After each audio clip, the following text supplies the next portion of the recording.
Sveiki gerbiami televizijos žiūrovai, mes ir vėl susitinkame laidoje Turi būti kitaip. Ir mūsų laidoje svečiuojasi nepriklausomos Lietuvos pirmoji premjerė, profesorė, Lietuvos liaudės partijos pirmininkė Kazimiera Prunskienė. Sveiki, profesorė. Labadiena. Štai visai nesenai mūsų šalį lankė oficiali Baškirijos Respublikos delegacija. Kągi veikia šį vyriausybės delegacija ir kieno kvietimu bei iniciatyva? Pakviesti teko man, kadangi mano iniciatyva buvo organizuota kelionė kartu su Arvi grupė maždaug prieš metus, kur mes pradėjom vieną kitą projektą. Tačiau buvo akivaizdu, kad tam krašte yra ką veikti. Lietuvos pramonės atstovams, Lietuvos verslininkams, ne tik tai maisto sektoriui, kuris buvo kaip pirmasis toks išskirtinis, bet taip pat ir lengvai pramoniai ir turizmui. Manau, kad galbūt ateityje netgi statybos sektoriui ir taip pat mašinų įrangos gamintojams, bet viskas, žinoma, negali vykti per vieną dieną ar netgi per vienerius metus. Šis jų atvykimas buvo kaip tąsa, kaip tęstinumas to, ką mes pradėjome maždaug prieš metus, siauresniam rate, išplėtojant į keletą sektorių. Apsisprendėm, jog pirmiausia dirbsime maisto sektoriaus, lengvosios pramonės ir turizmo srityje, išsiaiškinant, kokie yra vienos ir kitos pusės interesai, išsiaiškinant galimybės Lietuvos verslininkams eksportuoti savo produkciją, taip pat galbūt pirkti vieną kitą žaliavos rūšį ir taip pat daryti bendrus investicinius projektus, tiek gaminant bendrom pajėgom produkciją tam tolimam regionui, Rusijos federacijos rytams, taip pat pietryčiams ir kartu plėtojant rinką tiems gaminiams, kurie būtų eksportuojami į tą šalis, ne vien tik tai vienos Respublikos Baškirijos mastu, bet ir iš jos aplinkui esančiose regionuose, turint minty jos gerą, palankę geografinę padėtį, kai šalia yra tokie regionai kaip Tatarstanas, Orenburgas, taip pat Uralo kraštas, na ir dar toliau, žinoma, į rytus. Prieš trumpą pasisakymą norėčiau pristatyti mūsų delegaciją. Postoglarovas, Baškirijos pramonės ir prekybos rūmų prezidentas, Vladimiras Karepanovas, pramonės ir nacionalinės politikos ministras, ponas Freimas, vadovas tarptautinių ir tarpregioninių ryšių Baškirijos prezidento administracija. Pasiuntiniai, viceprezidento pramonės ir prekybos rūmų ponia Nikolskaja, pavaduotojo tarybos pirmininko Baškirijos Respublikos verslui ir turizmui. Mūsų santykiai tarp Baškirijos Respublikos ir Lietuvos, žinoma, jie niekada nebuvo nutrūkę. Mūsų įmonės aktyviai bendradarbiauja su Lietuvos įmonėmis. Produkcijos apyvarta buvo maksimali prieš krizę 2007 metais, kuri siekė $150 milijonų. Žinoma, tai eksportas Respublikos Tatarstan, surištos su mūsų ekonomikos struktūromis. Esmėje tai kuro energetiniai kompleksai, naftos produktų tiekimas, naftos chemijos produktai bei juodosios metalurgijos produktai. Krizės metu mūsų produktų apyvarta truputį sumažėjo, bet dabar vyksta atsigavimas. Žinoma, dabar potencialas daug didesnis ir mes tikime, kad šis susitikimas ir tolimesnis mūsų bendradarbiavimas grąžins pozicijas į pradinį lygį ir, žinoma, ženkliai viršis. Reikia pasakyti, kad bendradarbiavimas tarp Lietuvos ir Baškirijos pradėjo įgauti naujo formą. Galima sakyti, kad tai naujas etapas su vizito gerbiamos Kazimieros Prunskienės pereitais metais gegužės mėnesį. Ir čia prasidėjo konkretūs projektai.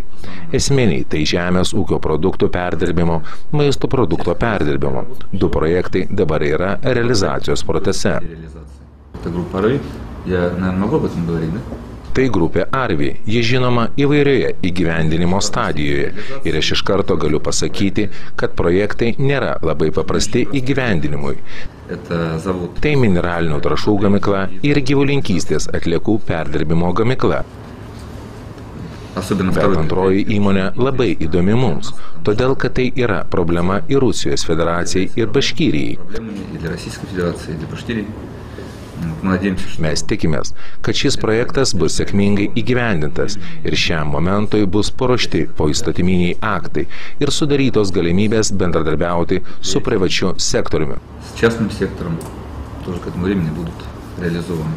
Laikotarpis labai suspaustas, tai 11-12 metai. Mes tikimės, kad 13 metais šis projektas bus įgyvendintas. Norisi tikėti, kad tai tik pradžia mūsų bendradarbiavimo su grupė Arvi ir kitomis Lietuvos įmonėmis. Bendrai apie Respublikos ekonomiką aš jau pasakiau, tai kuro energetinis kompleksas. Respublikos teritorijoje yra išgaunama apie 12 milijonų tonų naftos. Tai žinoma ne kaip tarybiniais laikais, kai viskas buvo maksimaliai – 45 milijonai tonų naftos. Bet naftos perdirbimo įmonės buvo pastatytos įskaitant tai, kad naftos bus visuomet daug. Ir žinoma, naftos perdirbimo įmonės buvo pastatytos taip, kad apie 40 milijonų tonų naftos Respublika gali perdirbti. Na žinoma, pirmoje vietoje pas mus ekonomikoje yra naftos produktų perdirbimas, bet taip pat yra pakankamai išvystyta ir mašinų gamyba, metalo apdirbimas, juodoji metalurgija. Mūsų dalimi yra maisto produktų gamyba ir lengvoji pramonė. Tačiau apie tai greičiausiai šio susitikimo metu kalbėsime ir šiandieną.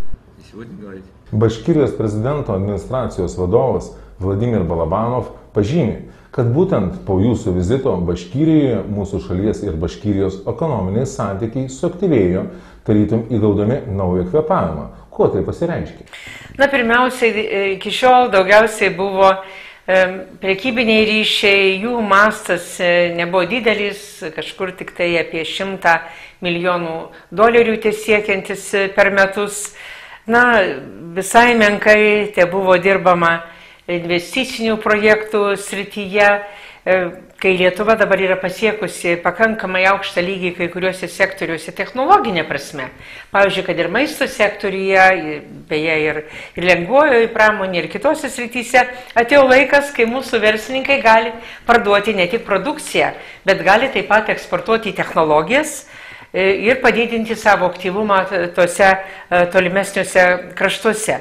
Taigi tas naujas kvėpavimas ir yra, kad štai su Arvi grupe pradėti pirmiausia bent 2 investiciniai projektai, kurie turi nemažą perspektyvą ir kitose regionuose. Su lengvąja pramonė po šito susitikimo, kuris ilgokai buvo rengiamas, buvo ketinama važiuoti pirmiausia ten, bet jie mus aplenkė. Vadinasi, mūsų verslininkai važiuos jau aiškiau žinodami, ko jie gali tikėtis ir jau apsisprendę dirbti vienoje ir kitoje srityje, galbūt bus laiko dar pakalbėsim apie tai. Tai štai tas naujas kvėpavimas reiškia, kad susiformavo visą eilę sričių, sektorių, kuriuose jau yra pakankamas konkretumas, kai abi pusės žino, ką jos bendrai galėtų turėti ir kokią naudą iš to galėtų gauti. Tai yra dar kartą maisto pramonė, maisto sektorius apskritai, agropramoninis, kaip jie vadina, kompleksas, lengvoji pramonė ir beje turizmas. Iš to krašto netiek daug atvažiuoja turistų pas mus.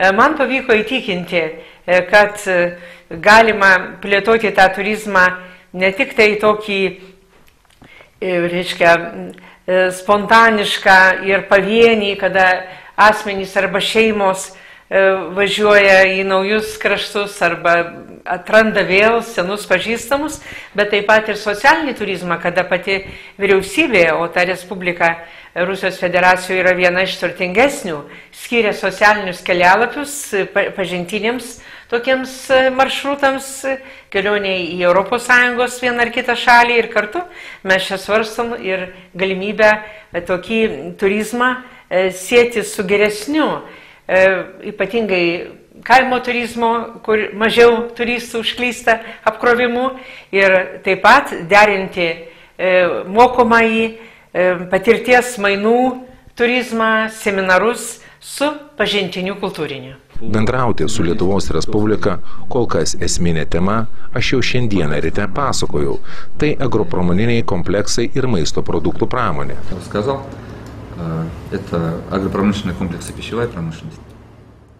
Apie tai aš mažai kalbėjau, bet Baškirijos specializacija taip pat kūro energetiniai kompleksai. Pas mus 40% gyventojų gyvena kaime. Pagal esminius žemės ūkio produktus Respublika užima lyderio pozicijas. Pirmoje vietoje Rusijoje pagal pieno gamybą, nuo 2 iki 5 pagal gamybą mėsos, paukštienos ir taip toliau. Mes matome taip pat didelės galimybės ir trūkumus šiai dienai, trūkumus ir nepakankamą išvystymą modernizacijos maisto pramonėje.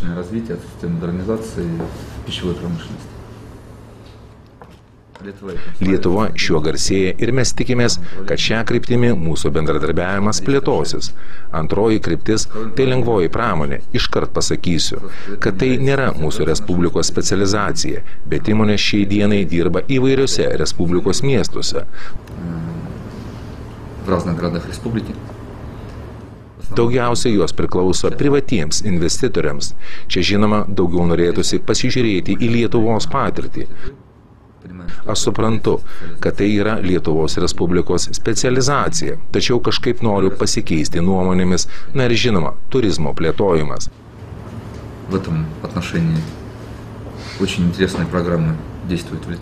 Šia kryptimi labai įdomios programos yra Lietuvoje. Tai ekologinis turizmas, kaimo turizmas. Bendrai žinome, kad šis ekonominis sektorius labai stipriai vystomas. Žinoma, sutinkamai su Baškirijos geografinė padėtimi sunku bus pakartoti šią patirtį, bet mes turime kitus pranašumus.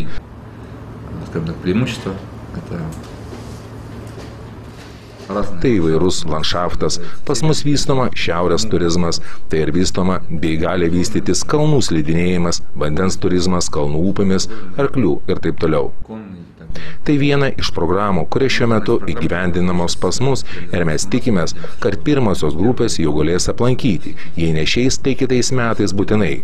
Tai vystymas socialinio turizmo Respublikoje ir pirmą grupę turistų mes galėsime paleisti į Lietuvą. Pramonės ir prekybos rūmose šiandien surinkti ekspertai. Mes norėjome ir norime apie visą tai, ką mes susitarsime, išskirti į atskiras kryptis, tam, kad visokiojopai padėti Lietuvos verslui, todėl kad mūsų norai ir jūsų galimybės, o ir atvirkščiai, jūsų galimybės ir mūsų norai, jie susikerta ir iš šito gali gautis geras dalykas. Na ir taip pat mūsų planuose pramonės ir prekybos rūmų nariams organizuoti išvykas ieškant technologijų, investicijų. Tai yra, mes planuosime per pramonės prekybos rūmus visą šitą organizuoti, atvažiavimą čia, suinteresuotų mūsų verslininkų tam, kad pažinti visą tai, ką jūs čia turite, susipažinti su jūsų kompetencija. Kaip vertinate tolimesnės galimybės bendradarbiauti su Baškirija atskiruose sektoriuose? Na, manau, kad yra didesnis ir konkretesnis, nei kad šiaip kuriam nors Rusijos sektoriui, Rusijos regione, išskyrus galbūt Kaliningradą ir Peterburgą, kur didelis privalumas yra nuotolis, galimybė dažniau bendrauti, konkrečiai dirbti. Ir ten jau yra didesnis įdirbis, pavyzdžiui, kaip Kaliningrado srity, kur yra ir mūsų įvairių sektorių įmonių. Lietuva čia viena iš pirmaujančių tame regione ir jeigu imam Lietuvos, pavyzdžiui, investicinius projektus, tai Kaliningradui tenka daugiau nei pusė Lietuvos užsienio investicijų. Bet tie regionai yra tuo palankus, nors ir tolimi iki Baškirijos, na, trigubai toliau negu iki Maskvos. Gerokai arčiau yra, pavyzdžiui, Tatarstanas, Kazanė, ten mes irgi dirbam. Jie irgi ir buvo atvažiavę ir tik tai galbūt netokioj solidžioj sudėty.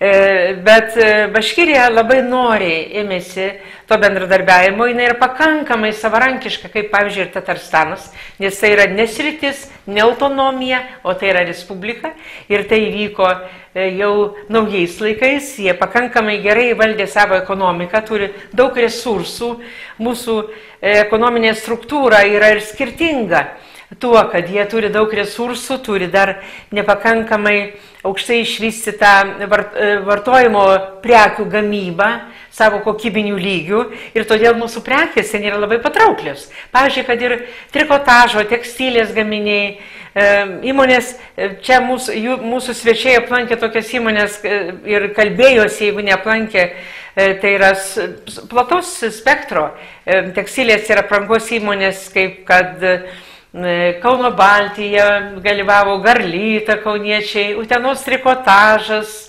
Vilniaus audėjas, Tūmas, specdrabužių gamintojas, ir jie iš tikrųjų pripažino, kad šioms įmonėms yra ką veikti regione, kad iš Baškirijos galima aplinkui tam regione tas prekes parduoti. O ką tai reiškia Lietuvai? Tai reiškia, kad šitos Lietuvos įmonės galės daugiau gaminti, turės daugiau užsakymų ir jų prekės ten patrauklios ir pageidaujamos. Vadinasi, daugiau uždirbs jie, daugiau uždirbs darbuotojai, daugiau į biudžetą įplauks.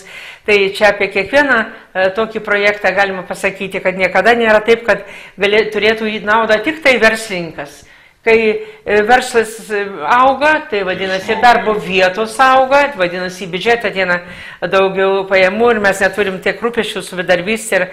Ir manau, kad geriau žmonėms dirbti Lietuvoje, šitose įmonėse, gaminti prekes eksportui, nei kad išvažiuoti ieškoti darbo svetur. Pagaliau, jeigu, pavyzdžiui, kad ir tekstilė arba apranga, jinai ilgus metus dirbo vakarams pagal užsakymus, parduodama darbo jėgą, kitaip tariant, atlikdama paslaugas, gaminant pagal jų modelius, pagal jų netgi lekalus ir netgi neturėdama galimybės laisvai prekiauti tais gaminiais, kurie užsakyti iš vakarų firmų ir su jų firminė, reiškia, su jų firminiu ženklu eina pagal to užsakovo patvirtintą schemą į tas rinkas. Tuo tarpu čia į rytus, į tas šalis, Lietuvos įmonės gali eiti jau su savo firminiu ženklu, su savo vadinamoju brendu ir prisistatyti ten kaip laukiamas gamintojas, laukiamas tiekėjas,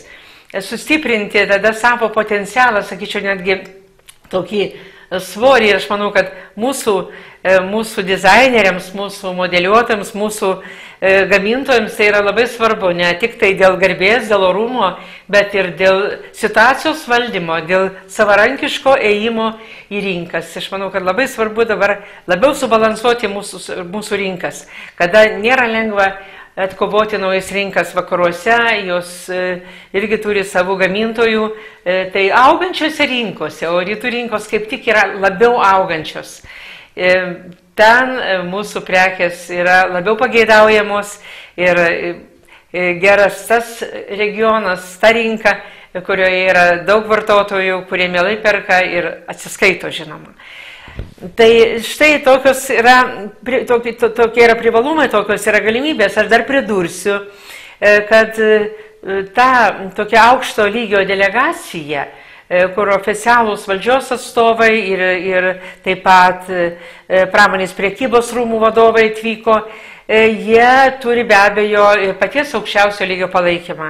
Man teko 2 kartus lankytis pernai ir šiemet, dar visai nesenai, pas naująjį tos Respublikos prezidentą Rustemą Hamitovą, kuris labai dalykiškai, labai dėmesingai išklausė mūsų pasiūlymus, vyko labai konkretus dialogas ir jis netgi televizijai pasakė, kad jisai pertvarkys kai kurios sektorius ir man atrodo, kad ten tikrai gerai mums turėtų būti dirbti todėl, kad yra palaikymas, yra nusiteikimas, yra toks dar neapsivėlimas, tokia biurokratija, labai greitai sprendžiami klausimai, duodama eiga spręsti, yra kontrolė tų klausimų, yra viešumas. Kiekvieną kartą su prezidentu einame į didelę spaudos konferenciją, kur praktiškai turbūt visa svarbiausia Respublikos žiniasklaida susirenka, jie kelia klausimus, tenka pamastyti. Svarbiausia, ką mes padarėm, tai suformavom aiškę strategiją,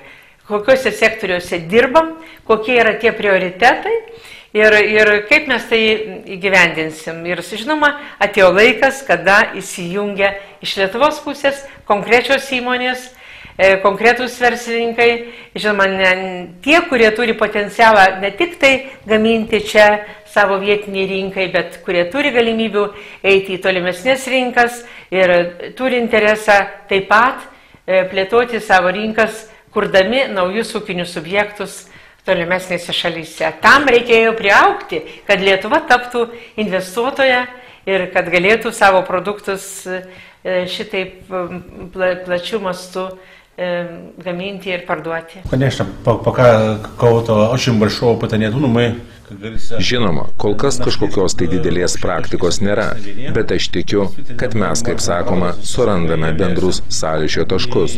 Žinoma, mes galime džiaugtis, kad esame vieni iš tų, kurie yra maisto perdirbimo sektoriuje, pradedant nuo gamybos ir baigiant perdirbimu ir pilnu ciklu, kaip sakoma, nuo lauko iki stalo. Ir mes galime pasiūlyti kai kurias pažangiausias technologijas. Действительно, передовых технологий. Žodžiu, vienu nusimato tai, kad mes turėsime darbo, o jeigu turėsime darbo, vadinasi, geriau ir gyvensime. Taip, jeigu dirbsime ne tik tam regione, bet dar ir toliau, ir į rytus, ir į vakarus. Kokie sekantis jūsų planai veržliai plėtojant Lietuvos ekonominius ryšius su kaimyninėmis ir tolimesnėmis šalimis? Na, pirmiausia, turbūt nebus naujiena, kad intensyviai dirbam su Kaliningradu. Buvo smagu nesenai net ir kultūrinį projektą kartu įgyvendinti, kuomet Kaliningrado naujasis gubernatorius Nikolajus Sukanovas kartu su manimi rėmė ir dalyvavo Tarptautinėme šlegerių festivalyje Palangoj. Tokie dalykai labai praturtina, sušildo ryšius. Ir štai mes iš tikrųjų ten su Lietuvos verslininkais praktiškai kiekvieną savaitę turim nemažai darbo, dėliojant per planus, konkrečius darbus, projektus šiame regione, turint minty, kad ten ir bus ir energetikų miestelis statomas, ir infrastruktūra plėtojama, ir mūsų įmonės, ir statybinės, ir įrangos gamintojai tikrai turi ką pasiūlyti. Ir aš mielai padedu joms, vėlgi tuo tikslu, kad joms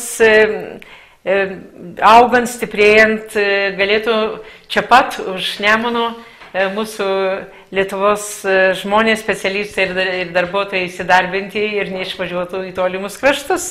Na, bet dar vienas iš artimesnių planų, tai yra Kazachstanas. Jau buvom sutarę, dabar pas juos vyksta aukštutinių rūmų rinkimai rugpjūčio mėnesį. Turbūt mūsų sekantis susitikimas įvyks rugsėjyje, po mūsų apsilankimo vasaros pradžioj. Mes esam taip pat sutarę.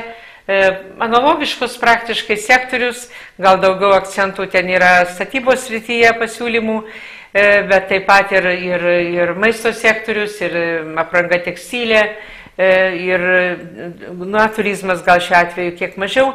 Vėlgi panašų projektą, panašaus turinio įgyvendinsim, jau pradėjom tą daryti nuo strateginių susitarimų su Kazachstanu, jo labiau, kad jų vadovaujanti partija ir mano senai pažįstamas prezidentas Nursultanas Nazarbayevas labai palankiai vertina bendradarbiavimą, va šiuo kanalu, būtent kada konkrečiai kuruoji, gali padėti atsirinkti partneriams, surasti viens kitą, pasitikėti viens kitu.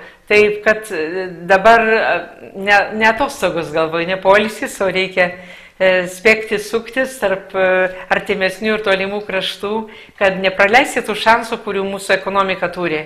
Jūs nebūdama valdžioje, netgi ne ministrų kabinete ir netgi Seime aktyviai siekite, kad Lietuva stiprėtų plėtodama tarptautinį bendradarbiavimą.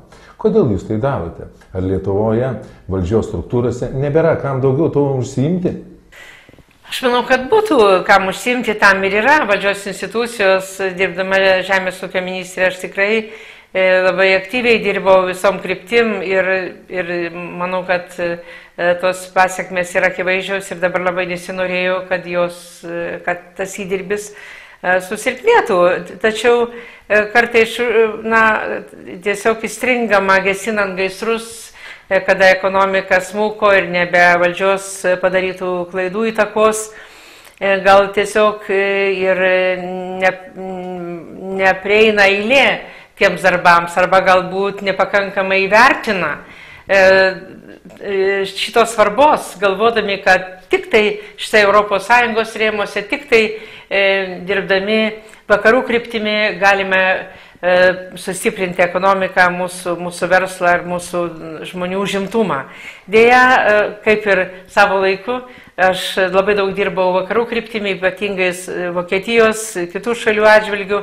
Taip dabar suprantu, kad daugiausiai šansų yra šitą kryptimi, neprarandant pozicijų ten, kur mes įtvirtinom vakaruose ir Europos Sąjungoje ir kitose šalyse, bet čia, kur ekonomika auga, mums tikrai reikia daug dirbti, todėl, o ką man belieka daryti savo laiku, aš skatinau Lietuvą apsispręsti nepriklausomybei ir žinoma, šiandieną negaliu sėdėti sudėjus rankas ir žiūrėti, kaip kamuojasi kai kurie sektoriai susilpnėjus per pastarosius metus vartojimui vidaus rinkose, taip pat kai kuriuose kaimininėse rinkose. O jeigu yra kam parduoti, tai mūsų gamintojai moka ir gali pagaminti puikių prekių, kurios tikrai džiugina vartotoją. Tai čia yra mano kaip ekonomistės ir kaip pirmosios premjerės misija, juo labiau, kad ėmiausi vadovauti naujai partijai, kuri taip sunkiai skynėsi kelią į gyvenimą dėl valdžios pasipriešinimo. Tai pagaliau reikia pateisinti ir savo kaip vienos iš partijų vadovės vardą ir vaidmenį. Dėkojame Jums už pokalbį ir Jūsų pastangas padėti Lietuvai ir Lietuvos žmonėms šiuo sunkmečiu išlipti iš ekonominės duobės. Tuo mes savo šią laidą ir baigsime, linkėdami Jums sėkmės ir kartu su Jumis tikėdami, kad turi būti geriau, turi būti kitaip.